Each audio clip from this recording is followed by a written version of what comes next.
আমি তো বলেছি আই ডোন্ট থিঙ্ক এবছর বিপিএল হবে।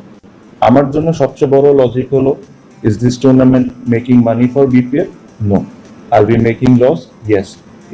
Is this tournament was run properly? No.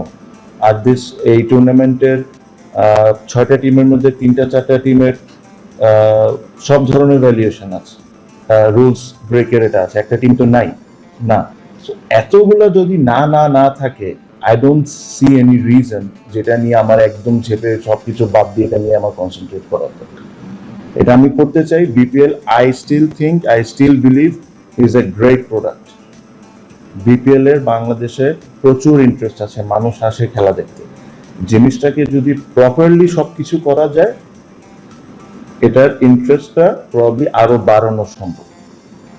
But ওটার জন্য যদি আমার সময় নিতে হয় 12 মাস, 24 মাস, 18 মাস, যত মাসই লাগে, if I do it, I'll do it properly, otherwise I won't do it.